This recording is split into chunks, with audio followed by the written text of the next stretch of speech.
बिस्मिल्लाहिर्रहमानिर्रहीम, अस्सलाम वालेकुम। मैं हूं परवेज़ लोधी और आप देख रहे हैं द राइट एंगल। आज हम राइट एंगल में अपनी उस वीडियो के साथ आए हैं। हम अपने द राइट एंगल में आज हम बात करेंगे पाकिस्तानी तलबा की। ये पाकिस्तानी तलबा वो आम तलबा नहीं है, वो तालिबात हैं। ये वो स्टूडेंट्स हैं जिन्होंने पाकिस्तान में न सिर्फ पाकिस्तान में नाम बनाया, बल्कि पूरी दुनिया में पाकिस्तानी तलबा को और पाकिस्तान की के परचम को लहराया। चाहे वो आरफा करीम हो या अली मोइन नवाजिश हो या नतालिया हो। उनके साथ साथ अभी हम बात करेंगे, हमारे साथ मौजूद हैं ज़ारा नईम डार, जिनका ताल्लुक लाहौर से है। ज़ारा नईम डार ने ACCA में फाइनेंशियल रिपोर्टिंग में सबसे ज़्यादा मार्क्स हासिल किए हैं।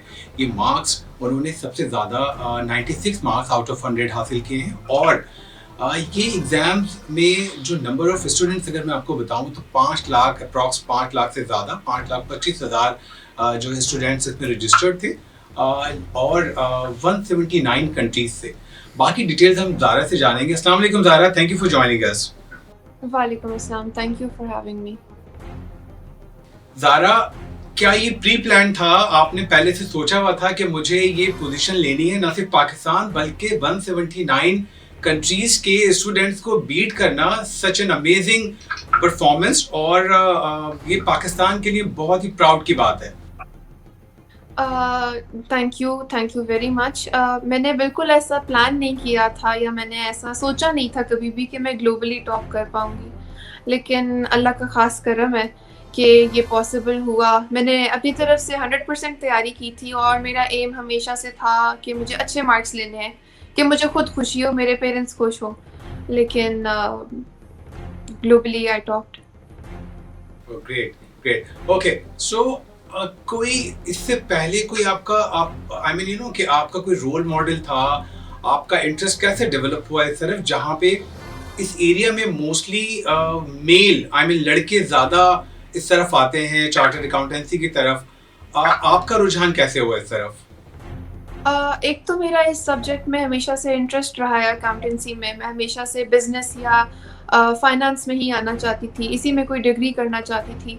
और हमेशा मुझे मेरे फ़ादर ने भी इनकरेज किया था कि क्योंकि मेरा ज़हन इतना है, अल्लाह ने दिया है कि मैं उसे इस तरफ जो है मैं एक्सेल कर सकती हूँ। और आई थिंक पाकिस्तान में अब तो काफ़ी ज़्यादा औरतें हैं, लड़कियाँ हैं जो कि अब इस फ़ील्ड में भी आ रही हैं, आहिस्ता-आहिस्ता रुझान उनका इस तरफ भी आ रहा है। ओके, ये बताइए कि पोजीशन लेने के लिए व्हाट वाज योर स्केड्यूल? कि आप कितना टाइम पढ़ती थी और या सिर्फ पढ़ती ही थी और दूसरे काम को के लिए कैसे टाइम निकालती थी? नहीं, ये सब टाइम मैनेजमेंट की बात है। आप दिन में इफ़ेक्टिव 2-3 घंटे पढ़ लें, 1-2 घंटे पढ़ लें, तो उसके अलावा बाकी पूरा दिन आपके पास है। लेकिन जितना आप लटकाएँगे पढ़ाई को, जितना आप कहेंगे ठीक है ठहर के कर लेंगे, ठहर के, वो इनइफ़ेक्टिव भी हो जाता है। तो मैं भी यही करती हूँ कि रोज़ 1-2 घंटे पढ़ लें और उसके बाद फिर मैं बाकी अपनी रूटीन वैसे ही गुज़ारती हूँ जिस तरह होती है। एज यू सेड ज़ारा कि you inspired by your father, तो आपके फादर क्या करते हैं? मेरे फादर एक रिटायर्ड आर्मी ऑफिसर हैं and now he is working after retirement. और हमारे अपने जो फैमिली का बिजनेस है वो उसमें भी he is basically doing a lot of things together. तो जिस तरह से वो सब कुछ अल्हम्दुलिल्लाह इतना अच्छा हैंडल कर लेते हैं, बहुत सारी चीज़ें, I think I get that from him. Okay, anything you want to say to your teachers, जो इतने खुश होंगे, जो आपके टीचर्स रहे हैं और जिनसे ऑब्वियसली आप ने अकाउंटेंसी पढ़ी होगी। सो क्या आप भी ये ट्यूशंस और ये सब करती थी या आप अपनी प्रिपरेशन खुद करती थी? मैंने एक्स्ट्रा ट्यूशन्स नहीं ली, लेकिन वही जो स्कूल में ओ लेवल्स में, ए लेवल्स में टीचर्स थे मेरे, डेफ़िनेटली उन्हीं से पढ़ा था। उसके अलावा एक्स्ट्रा मुझे ट्यूशन्स की ज़रूरत नहीं पड़ी because they were amazing teachers. और अभी भी मेरे ACCA में जो टीचर रहे हैं mister Zubair Salim, he has been amazing. He has been of so much help. Exam से 1 रात पहले तक भी वो मेरी हेल्प कर रहे थे। तो I would just want to say a huge thanks to all of my teachers. Very nice, very nice. देखिए, ये टीचर्स की ही जिम्मेदारी, और ये सब जिस तरह से आप कह रही थी कि 1 रात तक वो आपके साथ इन टच थे और आपको बता रहे थे, तो ये credit goes to teachers as well कि जिन्होंने आपको इतना अच्छा प्रिपेयर किया था फॉर दिस। डेफ़िनेटली उन्होंने हमारे कॉन्सेप्ट्स बहुत अच्छे क्लियर किए। वो हमें रियल लाइफ़ एग्ज़ाम्पल्स देते थे। अगर अकाउंटेंसी के टर्म्स में नहीं समझ आ रहा, वो हमारी ज़िंदगी में से एग्ज़ाम्पल्स उठा कर देते हैं। तो I think that really helps, आपके ज़हन में एक वो मैप बन जाता है कि ठीक है, ऐसे चीज़ें हो रही हैं, ऐसे हो रही हैं। प्लस प्रैक्टिस उन्होंने बहुत कराई, बहुत साथ दिया है और हमें पुश किया, मोटिवेट किया कि ये अचीव किया जा सकता है। What was your feeling, Zara, when you knew it और आपको ऑफिशियली पता लगा कि you are the topper, आपने सबसे ज़्यादा मार्क्स हासिल किए हैं? जिस दिन मुझे पता चला था कि मैं टॉप कर गई हूँ, तो मुझे उस वक़्त यकीन नहीं आ रहा था and I had to read the email at least thrice to believe, क्योंकि मैं उम्मीद कर रही थी, मुझे शौक था, क्योंकि रिसेंटली सितंबर में मोहम्मद अब्दुल्ला हैं, उन्होंने एक प्रोफ़ेशनल एग्ज़ाम में, पाकिस्तान से हैं वो भी, उन्होंने ग्लोबली टॉप किया था। तो मैं काफ़ी इंस्पायर हुई थी उनसे और मैंने कहा कि कैसे उन्होंने कर लिया? हैरत की बात थी वो मेरे लिए। लेकिन जब मैंने खुद वो ईमेल पढ़ी, फिर मेरे ज़हन में वही आया कि मैंने वो ख्वाहिश की थी कि ये इतनी अच्छी चीज़ उन्होंने अचीव की है कि काश मैं भी कभी कर सकूँ। तो अल्लाह का ख़ास करम है, मैं बहुत खुश हूँ। Okay, great. ये बताइए कि अब जो नए आने वाले बच्चे हैं जो इस फील्ड में अपना करियर बनाना चाहते हैं, आप उनके लिए क्या कहेंगी ताकि हम आपसे ये पढ़ने वाली बातें ख़त्म करें और फिर आपसे हमें कुछ और भी पता लगे आपके बारे में, उस तरफ भी आपसे बात करेंगे। So what do you suggest, ये जो नए बच्चे, आई मीन नए से मुराद अब आपसे जो जूनियर हैं, वो इस तरह की कोई पोजीशन के लिए अगर काम करना चाहें, मीन्स कि वो भी चाहते हैं कि ज़ाहिर आगे बढ़ें, और अगर उनको भी कोई पोजीशन लेनी हो तो वो किस तरह से मेहनत करें? उनका फ़ोकस होना चाहिए मेन लर्निंग पे। मार्क्स पर आपका फ़ोकस एंड पे जाना चाहिए। आपको शुरू से, जब से आप क्लासेस अगर आप ले रहे हैं, नहीं तो आप सेल्फ स्टडी कर रहे हैं या ऑनलाइन यूट्यूब से पढ़ रहे हैं या किसी भी चैनल से पढ़ रहे हैं, तो आपकी ये कोशिश होनी चाहिए कि आपका एम हो लर्निंग, आपको समझ आए जो आप पढ़ रहे हैं। ना कि ये हो कि अच्छा मेरे इतने मार्क्स आ जाएँगे तो मैं पास हो जाऊँगा। ऐसी सोच आपको नहीं रखनी, वरना आप हमेशा पीछे रह जाएँगे। क्योंकि आप 100 का एम रखेंगे तब जाके आपके 80 आएँगे। तो इस सब के साथ आपको definitely hard work put in करना है। आपको अपनी गाइडेंस की बहुत ज़रूरत होती है। आपको प्रैक्टिस, ACCA के लिए you need a lot of practice, तो उसके लिए आपको वक़्त निकालना है। ओके। अच्छा ज़ारा, ये तो हो गई आपकी जो आपने टॉप किया, फाइनेंशियल अकाउंटिंग की बात हो गई। राइट, हमें पता लगे कि आप शायद मेकअप में भी बहुत इंटरेस्ट लेती हैं और आप यू आर द एक्सपर्ट, आपको मेकअप के बारे में भी बहुत पता है। तो how did you, I mean ये कैसे हुआ कि जब आप एक तरफ टॉप कर रही हैं, पढ़ रही हैं इतना अच्छा, और दूसरी तरफ आपको ये वाला इंटरेस्ट भी है, तो ये कैसे डेवलप हुआ? नहीं, अगर मेरी 5 डेज़ क्लासेस होती थी, तो मैं वीकेंड्स पे कोशिश करती थी कि मैं मेकअप करूँ, मैं तैयार हूँ, ताकि वो थोड़ा इंसान रिलैक्स हो जाता है। या ओके। फिर क्योंकि मुझे हमेशा से शौक रहा है आर्ट्स का, पेंटिंग का, स्केचिंग का, बचपन से मैं वो मेरे फेवरेट सब्जेक्ट्स रहे हैं। तो उसी चीज़ को मैं छोड़ना नहीं चाहती थी और आहिस्ता-आहिस्ता मेकअप इंडस्ट्री जितना ग्रो कर रही है, तो मैं उस अपॉर्च्युनिटी को भी हाथ से नहीं जाने देना चाहती। व्हिच इज़ व्हाई मैं मेकअप को भी अलोंग साइड लेकर चलती हूँ और जब मुझे वक़्त मिले तो फिर मैं क्लाइंट्स भी कॉल इन कर लेती हूँ।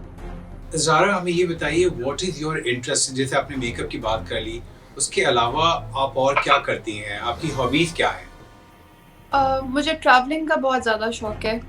चाहे वो बाहर के मुल्क हो, चाहे वो पाकिस्तान में कहीं नॉर्थ में या फिर साउथ की तरफ जाना, because I am in the middle obviously Lahore में।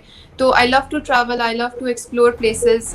मुझे नए लोगों से मिलने का बहुत शौक है। मुझे इफ़ आई फाइंड टाइम तो मुझे बेकिंग का शौक है। उसके अलावा आई थिंक येस, मुझे होटलिंग का बहुत ज़्यादा शौक है। मुझे खाने खाने का बहुत शौक है बाहर। Okay, okay.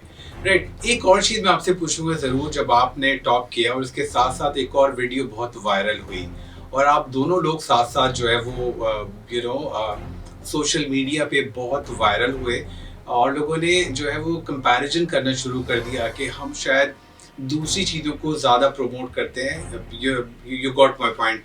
और फिर अब आप को रियलाइज़ हुआ होगा कि शायद हम एजुकेशन में जो लोग कुछ एक्सेल करते हैं या इस तरह से जिस तरह आपने पोजीशन ली है, शायद हम उनको उस तरह से नहीं मीडिया प्रमोट करता जिस तरह आपके साथ अभी हम दूसरी जो वीडियोस वायरल हो जाती हैं, तो उस बारे में आप क्या कहती हैं? आई थिंक हर चीज़ की अपनी जगह होती है और हर चीज़ को अलग रखना चाहिए। आप दो अगर आप सिबलिंग्स भी हैं ना, आप बहन-भाई भी हैं, तो आप कभी भी दोनों एक चीज़ में आप परफेक्शन नहीं हासिल कर सकते। तो ट्रू। आपको 2 चीज़ों को कंपेयर करना आई थिंक वो चीज़ गलत होती है। किसी भी प्लेटफ़ॉर्म पे हो, वो एक डिफरेंट इंडस्ट्री है, ये एक बिल्कुल ही डिफरेंट चीज़ है। तो I think they should be kept separate और हर चीज़ का अगर आप कुछ अच्छा नहीं कह सकते, तो आपको बुरा भी नहीं कहना चाहिए। Zara, before the media exposure, आप जब आपने टॉप किया और उसके बाद आप डिफरेंट मॉर्निंग शोज का हिस्सा भी रहीं और आप डिफरेंट चैनल्स में नजर आई, आपको ये वाला फेम कैसा लग रहा है? डेफ़िनेटली बहुत खुशी फ़ील होती है कि लोग इतनी इज़्ज़त और इतना ज़्यादा प्यार दे रहे हैं, सबसे ज़्यादा इम्पोर्टेंट जो मेरे लिए है, कि लोगों को मेरे से इंस्पिरेशन मिल रही है। ख़ास तौर पे लड़कियाँ, मुझे बहुत सारी लड़कियाँ जब मैसेजेस करती हैं इंस्टाग्राम पे या ट्विटर पे, तो मुझे उनके लिए जो वो होप नज़र आती है ना उनके मैसेजेस में, वो कहती हैं कि हम आपके जैसा बनना चाहते हैं, हम भी आपकी तरह ये करना चाहते हैं। तो मुझे वो चीज़ बहुत खुशी देती है कि इसकी वजह से एक पॉज़िटिव इम्पैक्ट जो है वो आया है हमारी जनरेशन पे। जो हमारे टीनेजर्स हैं, जो यंगस्टर हैं, जो स्टूडेंट्स हैं, उनकी एक थॉट है कि पाकिस्तान ने कुछ नहीं रखा और शायद हर कोई एजुकेशन के बाद भी बाहर जाना चाहता है, तो क्या आपका भी यही प्लान है और उनके लिए आप क्या कहेंगे? देखिए, इसमें कोई बुराई नहीं है अगर आप एजुकेशन के बाद बाहर चले जाते हैं या आप एजुकेशन बाहर से हासिल कर लेते हैं। व्हाट मैटर्स इज़ कि अगर आपको शौक है अपनी कंट्री को सर्व करने का, तो आप वो तब भी कर सकते हैं। आप बाहर जाएँ, आप बाहर से एक्सपीरियंस गेन करें, आप उनकी स्किल्स, आप उनके तरीके, आप उनके वर्क एथिक्स सीख कर वापस उन्हें पाकिस्तान में लाएँ और पाकिस्तान में उन चीज़ों को इम्प्लीमेंट करें। तो true. I think it's possible even if आप बाहर चले जाते हैं 1 साल, 2 साल, 10 साल, you come back, you bring those things to Pakistan और आप इधर की बेटरमेंट के लिए काम करें। Zara, thank you very much for your time. Thank you very much, आपने हमें टाइम दिया। इंशाल्लाह ताला हम अपनी नई वीडियो के साथ फिर हाजिर होंगे और do subscribe voice of nation, like करना, कमेंट करना और बेल आइकन का बटन दबाना ना भूलें ताकि you get the update on a regular basis. आज के लिए इतना ही, फिर हाजिर होंगे अपनी नई वीडियो के साथ। खुदा हाफिज़।